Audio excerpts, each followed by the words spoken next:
El presidente de México se dirige a la escolta de bandera para saludar a nuestro lábaro patrio.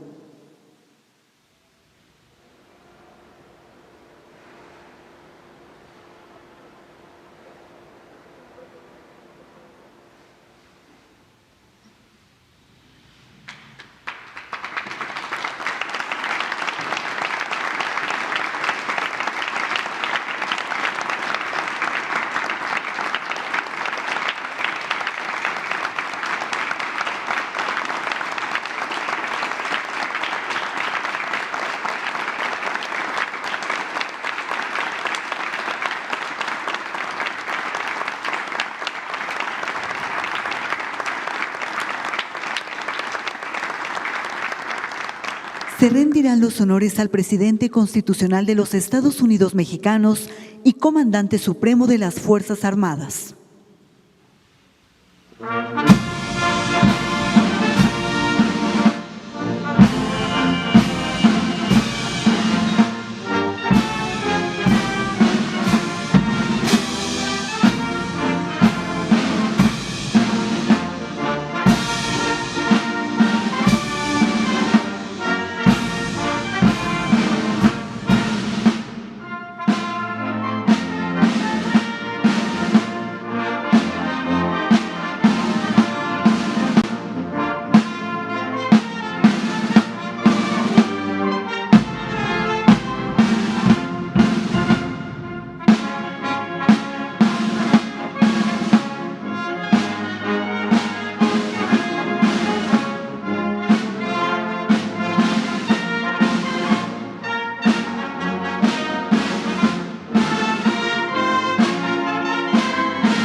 Con motivo del tercer año del triunfo histórico democrático del pueblo de México, damos la más cordial bienvenida al presidente constitucional de los Estados Unidos mexicanos, licenciado Andrés Manuel López Obrador.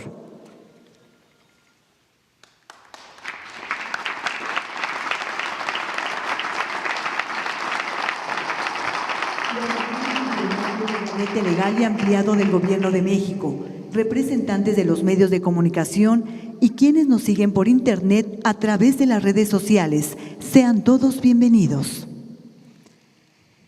Escuchemos el mensaje que dirige el licenciado Andrés Manuel López Obrador, presidente constitucional de los Estados Unidos mexicanos.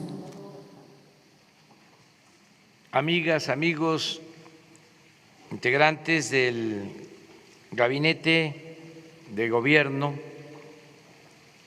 representantes de instituciones, mujeres, hombres, servidores públicos. Como es costumbre, cada 3 meses informamos al pueblo de México sobre la situación que guarda el país y la forma en que gobernamos. En los 3 meses que corresponden a este informe, se han presentado signos alentadores de recuperación de las crisis sanitaria y económica. De abril a junio se redujo considerablemente el número de contagios y, lo más importante, en este periodo se han registrado menos fallecimientos por COVID. Aunque se trata de un comportamiento mundial, porque ya empieza a sentirse el efecto positivo en la aplicación de nuevos medicamentos, especialmente por la vacuna, no debemos dejar de reconocer el esfuerzo conjunto hecho por el pueblo y el gobierno para ir recuperando poco a poco la normalidad. Que no se olvide la actitud responsable de muchos mexicanos que se han cuidado, ya sea en sus domicilios o quienes tienen la necesidad imperiosa de salir a buscar el sustento diario en la calle.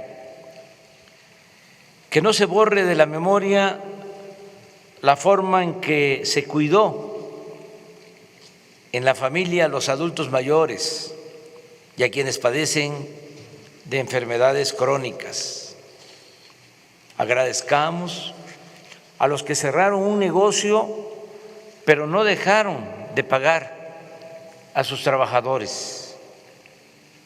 Expresemos nuestra gratitud a los médicos, enfermeras y trabajadores de la salud que arriesgaron sus vidas para salvar a otros. Todos estos gestos de amor y solidaridad verdadera han ayudado a sobrellevar los sacrificios y el sufrimiento. La fraternidad se ha hecho presente también para quienes perdieron a sus seres queridos a causa de la terrible pandemia del COVID. En cuanto a nuestra actuación, hemos hecho todo lo que humanamente es posible para enfrentar esta pandemia y salvar vidas. Es público y notorio que informamos y respondimos a tiempo, que levantamos con oportunidad el sistema de salud pública que estaba en ruinas. No titubeamos en destinar recursos a la atención de la pandemia. En 15 meses el presupuesto de salud se ha incrementado en 70,000 millones de pesos. Se terminaron, reconvirtieron y equiparon hospitales. Se contrató y capacitó a más de 70,000 trabajadores de la salud. En fin, se logró que ningún enfermo se quedara sin una cama, equipo de respiración o personal de salud que lo atendiera.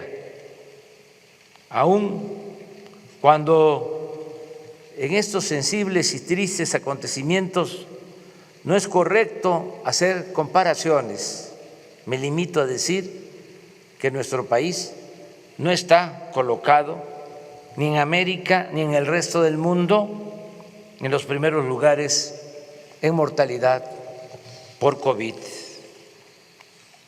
El Programa Nacional de Vacunación ha funcionado con eficacia y ha llegado a todos los pueblos de México.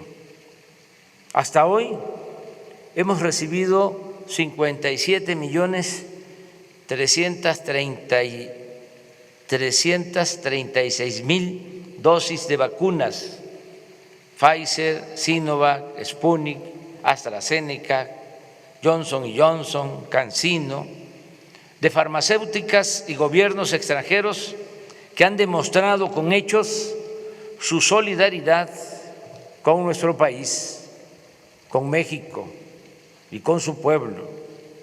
Destaco el apoyo de Cuba, de Argentina, de Estados Unidos, de Rusia, de China, de India. Llevamos el 35% de toda la población mayor de 18 años vacunada. Ya concluimos esta importante labor preventiva en Baja California.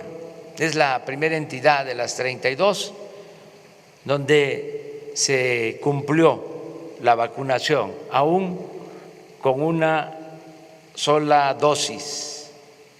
Y reitero el compromiso de vacunar aún también con una dosis a todos los mayores de 18 años del país para el mes de octubre, con el propósito de que lleguemos al invierno más protegidos.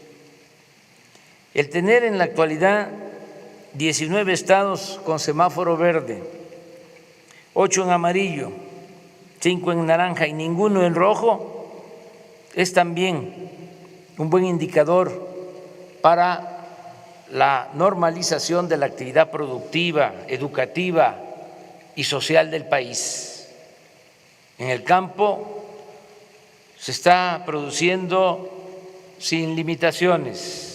El año pasado la producción agropecuaria aumentó 2% y lo ha hecho otro tanto en lo que va de este año.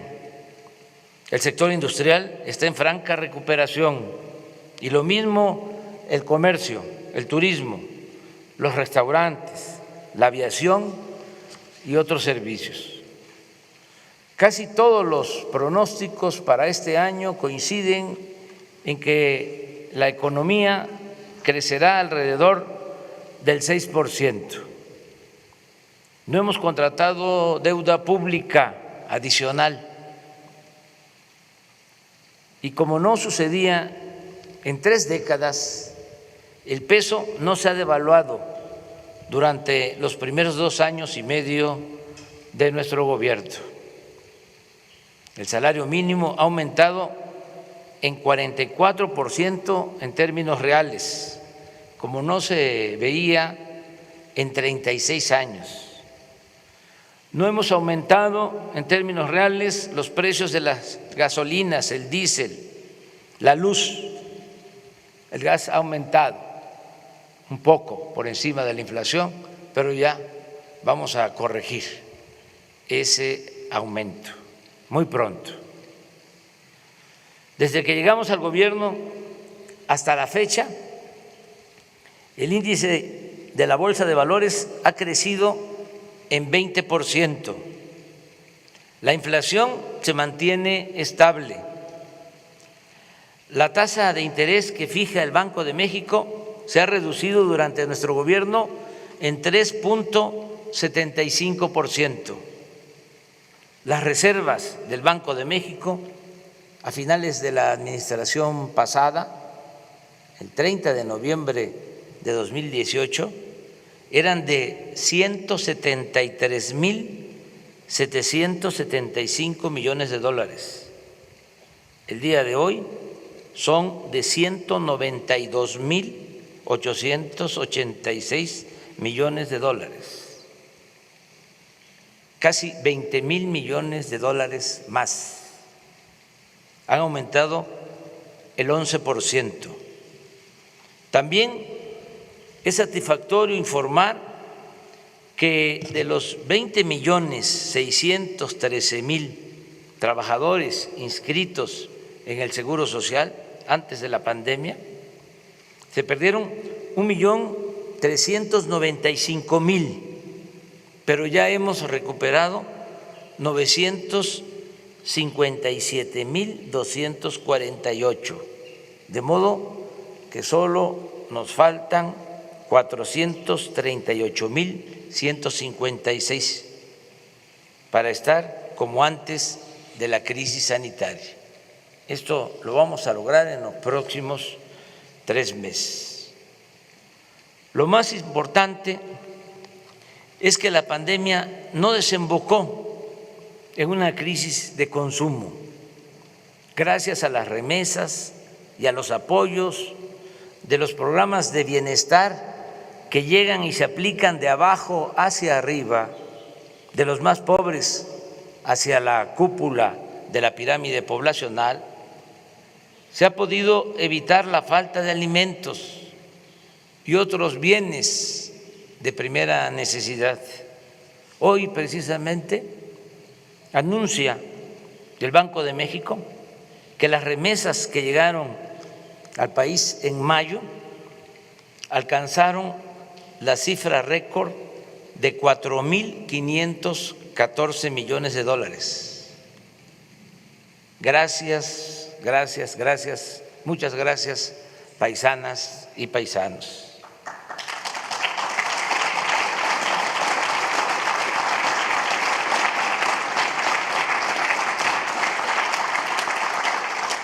No ha habido asaltos a comercios, ni actos de vandalismo o desesperación por hambre o desatención a las necesidades básicas de la gente. Hay gobernabilidad en nuestro país. En materia de seguridad pública también hemos avanzado, aún con la complejidad del problema que heredamos. Ya estaban integradas las bandas, los grupos delictivos cuando llegamos. No creo que se hayan creado nuevos grupos en estos 2 años y medio. Es el Cártel Jalisco o del Pacífico o el de Guanajuato, los que ya habían, los que estamos enfrentando, no declarándoles la guerra, porque la violencia no se puede enfrentar con la violencia, sino con otros métodos más humanos y más eficaces. Estamos atendiendo a los jóvenes, estamos atendiendo a los desposeídos, a los pobres, para que no tengan necesidad de tomar el camino de las conductas antisociales, bajo el criterio de que la paz es fruto de la justicia. De todas formas, ha ido bajando la incidencia delictiva. En el tiempo que llevamos en el gobierno, los homicidios han disminuido 2%, el robo de vehículo en 40%, el secuestro en 41%, el robo a casa habitación en 26%, aunque todavía tenemos aumentos del 14% en feminicidio, en 9% en robo de transporte público individual y en 26% en extorsión. Agradezco, como siempre, el apoyo del Gabinete de Seguridad, que todos los días, de lunes a viernes, esto es inédito, nunca en la historia del país un gobierno había destinado tanto tiempo a atender el problema de la inseguridad y de la violencia. Todos los días, de lunes a viernes, de 6 a 7 de la mañana, se reúnen servidores públicos, el secretario de la Defensa, el secretario de Marina, la secretaria de Seguridad Pública, la secretaria de Gobernación, el consejero jurídico. Los lunes se invita a la jefa de gobierno de la Ciudad de México y se reciben los reportes, lo que sucede en todas las regiones del país. Se toman medidas para actuar y conseguir la paz y la tranquilidad. Aquí también aprovecho para agradecer el respaldo de todos los miembros del gabinete y de las instituciones que se han comportado a la altura de las circunstancias. Es un equipo de trabajo de mujeres y de hombres que han demostrado ser auténticos servidores públicos, trabajadores, honestos y algo que es muy importante, con profundas convicciones sociales. Aún con la crisis de la pandemia y de la economía, pudimos celebrar una de las más numerosas y competidas elecciones de la historia de México, sin problemas mayores y consolidando al mismo tiempo el sistema y el método democrático, guiados por el ideal maderista y por nuestras convicciones a favor de la causa de la democracia y en contra del fraude electoral que padecimos durante mucho tiempo. Ya estando en el gobierno, nos comprometimos a que el presupuesto no se utilizaría para beneficiar a ningún candidato y a ningún partido. Y cumplimos. Es decir, que como pocas veces en esta ocasión no se llevaron a cabo elecciones de Estado. No dejó de haber la vergonzosa compra de voto con dinero, tarjetas o entrega de despensas, pero no fue determinante, como sucedía en tiempos pasados. Además, no hubo masacres, no se desató la violencia contra ciudadanos inocentes para infundir miedo. En Guerrero, por ejemplo, ningún candidato sufrió agresiones y casi lo mismo aconteció en la mayoría de los estados. El día 6 de junio se abrieron 162,538 casillas, el 99,98% de lo programado, y solo 32 casillas no fueron instaladas por el ambiente de violencia en algunos lugares de 7 municipios del país. La participación ciudadana para una elección intermedia no estuvo mal, votó el 52% de los 93 millones de empadronados.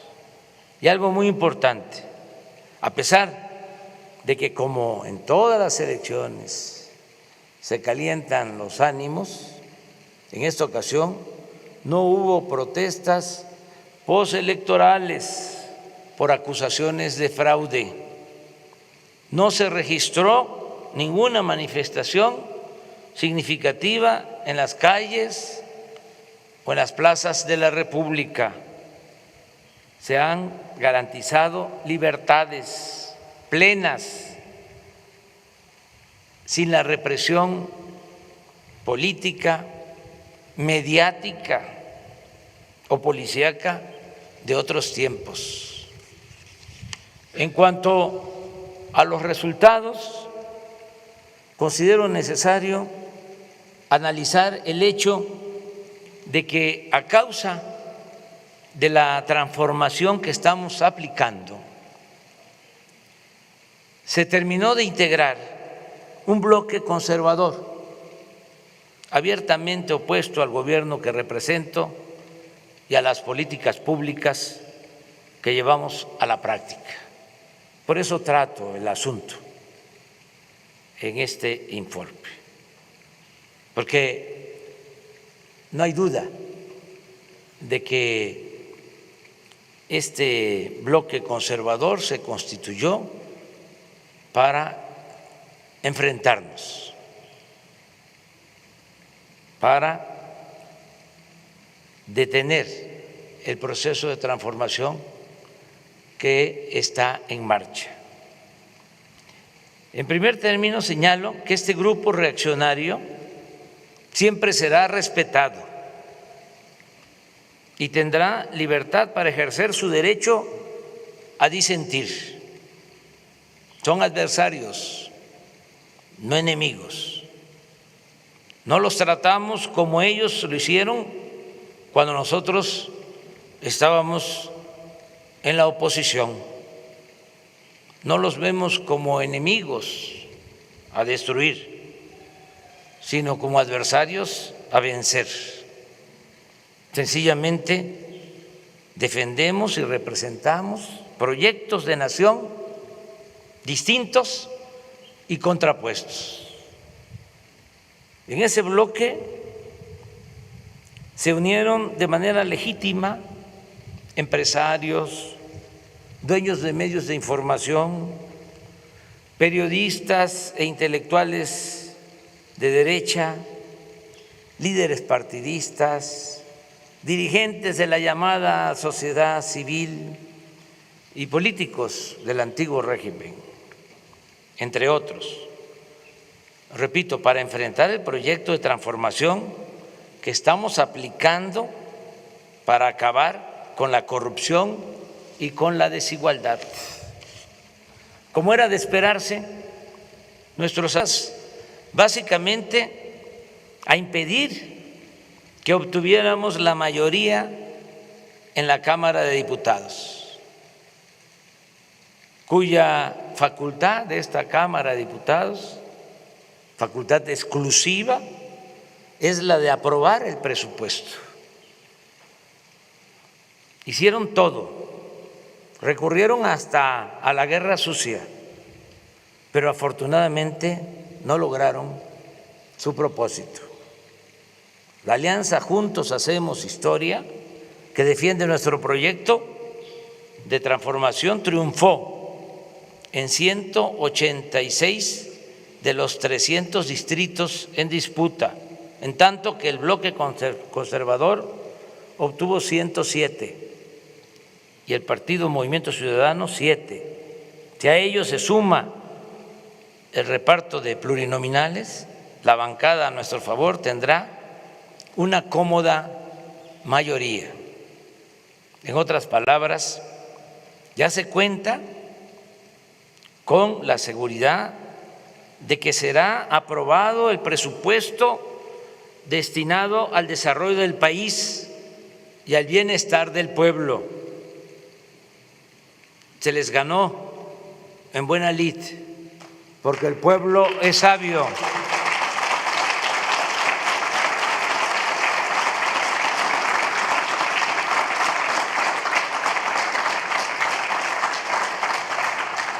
No podrán detener las ayudas destinadas a los pobres, no podrán desaparecer, como lo querían, la pensión a los adultos mayores, a las niñas y niños con discapacidad, las becas para estudiantes de familias pobres, ni la atención médica y los medicamentos gratuitos. Tampoco podrán frenar el programa Sembrando Vida, ni el de jóvenes construyendo el futuro, ni el aeropuerto Felipe Ángeles, ni el Tren Maya, ni el Banco de Bienestar, ni el Internet para todos, ni el proyecto del Istmo de Tehuantepec, ni nada que vaya destinado a los pobres, a los que aborrecen, porque con honrosas excepciones los conservadores son clasistas, racistas e hipócritas. Como bien dijo en una de las pocas veces que trató el tema el presidente Juárez, lo cito textualmente: los ricos y los poderosos ni sienten ni menos procuran remediar las desgracias de los pobres. Podrá suceder que alguna vez los poderosos se convengan en levantar la mano sobre un pueblo pobre, oprimido, pero eso lo harán por sus intereses y conveniencia. Eso será una eventualidad que nunca debe servir de esperanza segura al débil. Hasta ahí la cita. Sin embargo, no poseo ni aspiro a tener el monopolio de la verdad absoluta.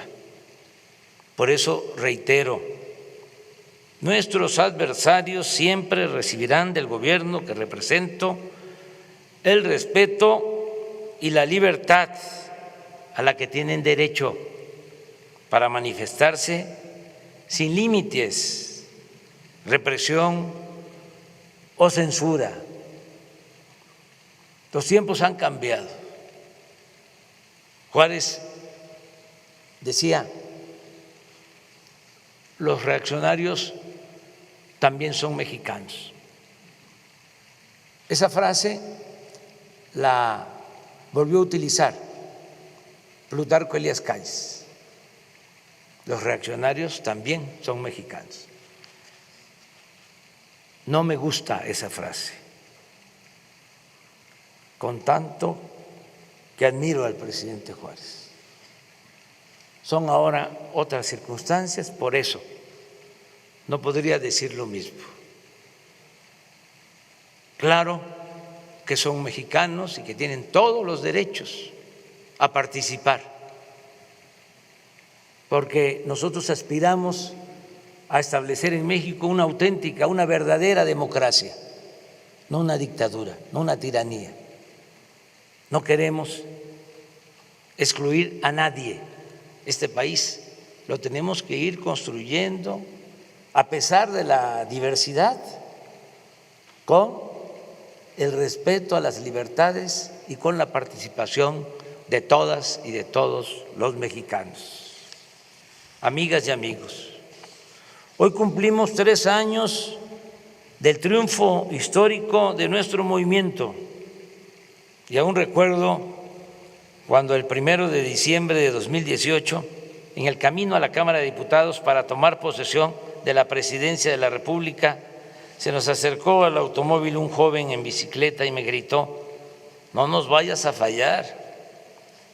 Creo, pasado el tiempo, no haber defraudado la esperanza de ese joven ni de quienes votaron por mí hace 3 años. Posiblemente haya quienes imaginaron que sería de otra forma. Los que han llegado a la conclusión, en ejercicio de su libertad y de su criterio, que no comparten mis ideas y que no les gusta mi estilo de gobierno, mi estilo de gobernar.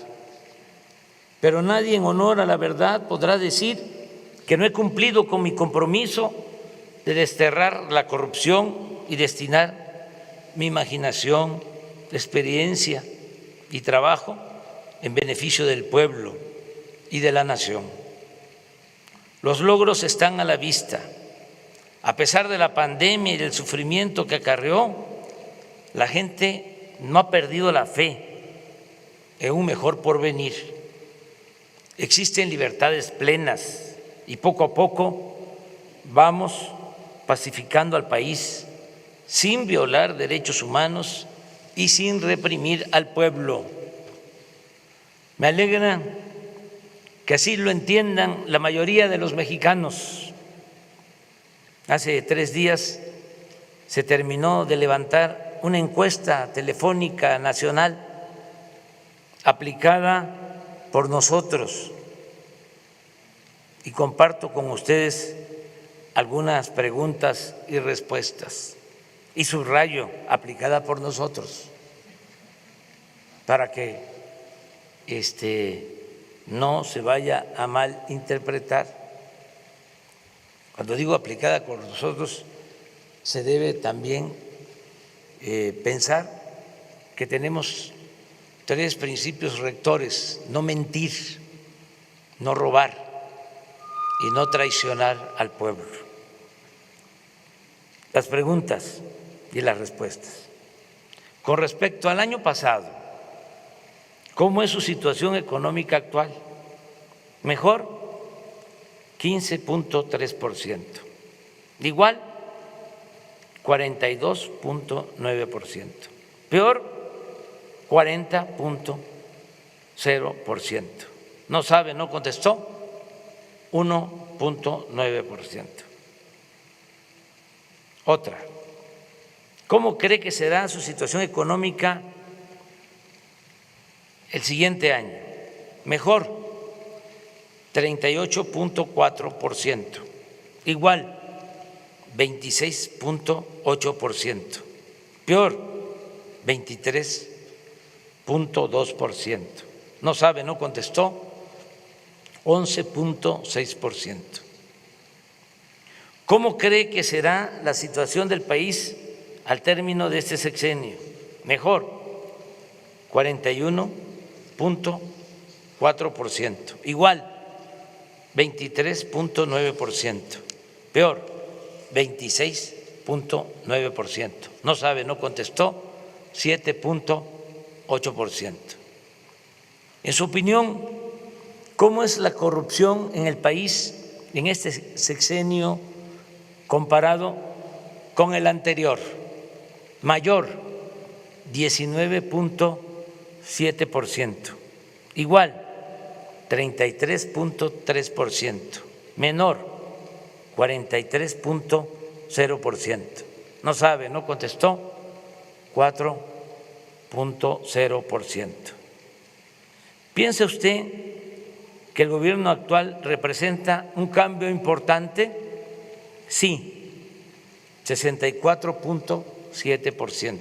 No, 31.1%. No sabe, 2.5%. No contestó, 1.6%. ¿Está usted de acuerdo en ese cambio?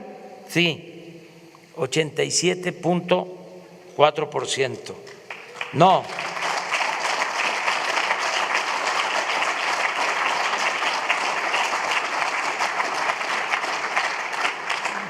9.6%. No sabe, 1.6%. No contestó, 1.4%. En una escala del 0 al 10, donde 0 significa que lo hace muy mal y 10 muy bien, ¿qué calificación le daría al presidente de la República? 6.7 en promedio. La revocación de mandato propone que si el pueblo no está satisfecho con la forma de gobierno del presidente en turno, se puede votar para que renuncie antes de terminar su sexenio. Si hoy fuera la consulta para valorar el trabajo del presidente, ¿usted votaría porque renuncie o que termine su sexenio? Porque continúe, 72.4%.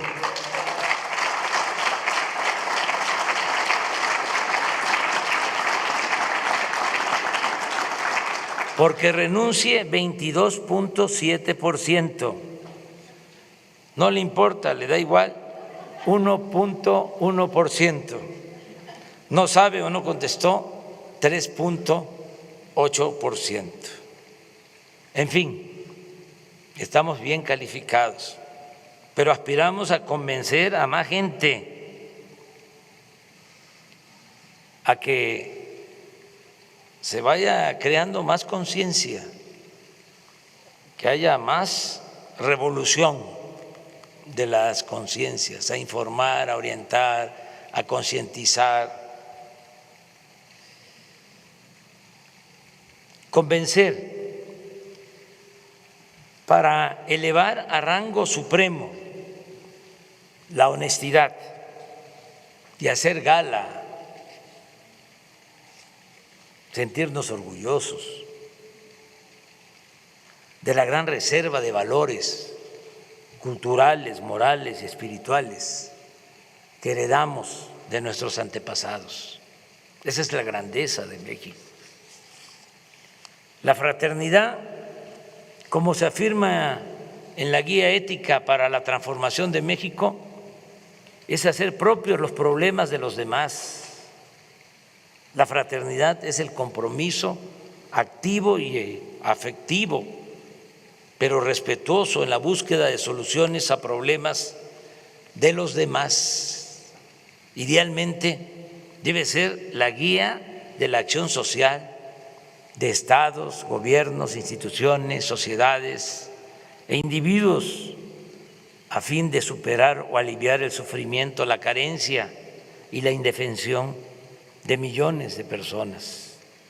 Es un deber colectivo de las naciones ofrecer a cada uno de sus hijas, a cada una de sus hijas e hijos, una cuna para nacer, un pupitre para aprender, herramientas para trabajar, una cama para dormir, una mesa para comer, un techo para guarecerse, un lugar en el hospital para curarse y una tumba para descansar. ¿Y cuál es la recompensa que obtendremos por dedicar el tiempo, todo el tiempo que sea posible a esta noble tarea? La recompensa será el estar bien con nuestra conciencia y con el prójimo y gozar de la inmensa felicidad que produce el ayudar a vivir a todas y todos en un país más libre, más justo, más seguro, más pacífico y más próspero. Termino, amigas y amigos, mexicanas, mexicanos, enviando este breve mensaje a todas, a todos ustedes, al pueblo de México. Gracias por refrendar su confianza en mi persona. Repito, yo siempre estaré a la altura de ustedes y nunca, jamás los traicionaré. Gracias, gracias, gracias, gracias de todo corazón.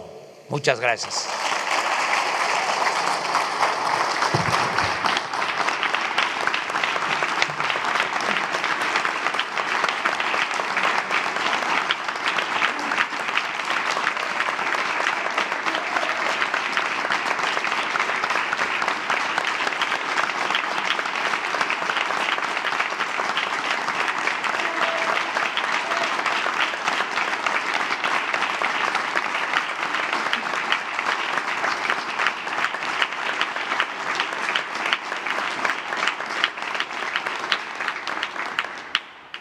Se rendirán los honores al presidente constitucional de los Estados Unidos mexicanos. Se les invita a permanecer de pie para entonar nuestro himno nacional.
El presidente de la República se dirige a la escolta de bandera para despedirse de nuestro lábaro patrio.